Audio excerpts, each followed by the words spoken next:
Hello, good evening. आज है 126वां दिन मेरा जेई प्रिपरेशन का। इन 126 दिनों में हम बहुत कुछ किए हैं, बहुत कुछ मिस भी किए हैं।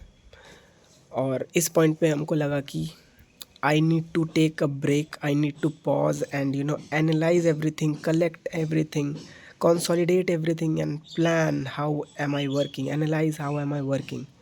तो उतना प्रोडक्टिव नहीं कर रहे थे हम, बस चल रहा था, मेहनत हो रहा था बस। So I have analysed, you can see I keep analysing.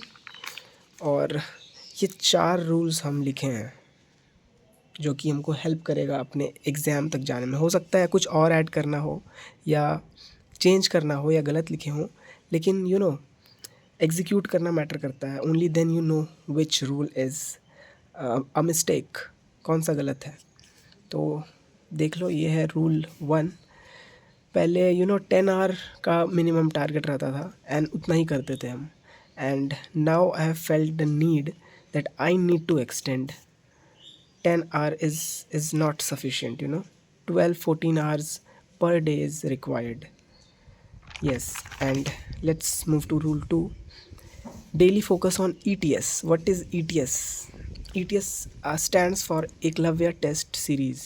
Eklavya Test Series is the series of, it is a test series launched by Vedantu, and they claim that it is very very powerful for your JEE mains. So आधा से 1 घंटा और मे भी ज़्यादा daily Eklavya test series को देना है and analyse भी करना है मिस्टेक्स को, because it is a test and if you don't analyse mistakes in your tests you don't grow. Your giving test is a waste of time if you don't analyze. Rule 3 is keep moving and keep revising. देखो, JEE is a long term game and lectures का flood है यहाँ पर। और काफ़ी बार क्या होता है कि हम सोचते हैं कि I'll complete a lecture very nicely and only then move forward. But you have to cover a whole sea. JEE is a whole sea, whole ocean. So you have to cover whole ocean, not stuck at one place in an ocean. So you have to keep moving and keep revising. सबको पकड़ते हुए चलना है एक साथ and exam तक पकड़ के रखना है, टिप्स पे रखना है जो पढ़ते जा रहे हैं। So that is not an easy task. And इसके अंदर भी सब पॉइंट्स है। कीप मूविंग में मतलब कि लेक्चर्स को देखते जाना है एंड एक ही लेक्चर को में स्टक नहीं रहना है, मतलब मूव फॉरवर्ड करते जाना है। Lectures with full concentration and ये कंबाइन हो रहा है साथ में, सिर्फ ये तो बेवकूफ़ी होगा, ये कंबाइन हो रहा है कीप रिवाइजिंग, वेरी इंपॉर्टेंट। और रिवाइज करने का तरीका क्या क्या है? एक्टिव रिकॉल, मतलब एक पेज में जितने भी टॉपिक्स है किसी चैप्टर के उन सभी को लिख लेना एंड एक रैंडम टॉपिक को उठाना और एक ब्लैंक पेज लेना एंड लिखना उसमें जो भी हमको उस टॉपिक से रिलेटेड आता है। Right most important topics and yes, high weightage topics होते हैं ना, उनको स्पेशली मार्क कर देना है उन टॉपिक्स में से एक चैप्टर के। Know all the chapters in JEE and its topics to tick, वही है।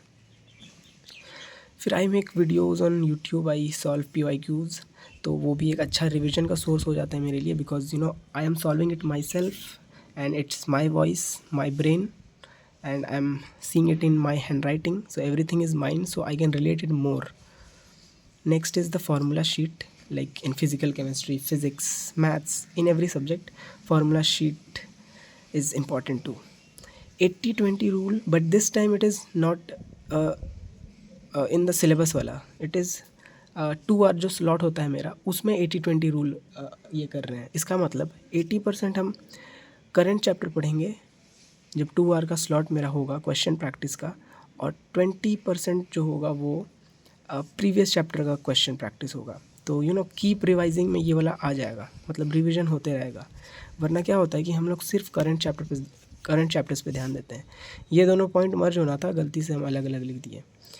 Keep moving and keep revising, don't stop, ये है rule 3। Now rule 4, review PYQ to not get lost in a chapter. And जो chapter complete हो चुका उसका PYQ must है।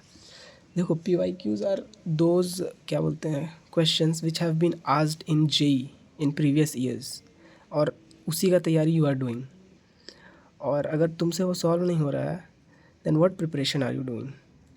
So reviewing PYQ is must because you don't have to go, unnecessarily move in a C. You have to focus on PYQs, which is most relevant thing here. And next, at last, this is the point: test PYQ plus revision is greater than lectures. And you all must be relating with what is written here if you have been a serious aspirant. So yeah, these are the four rules that I have written. I don't know when will I change it next, but I think I needed to halt and analyze everything and make these rules.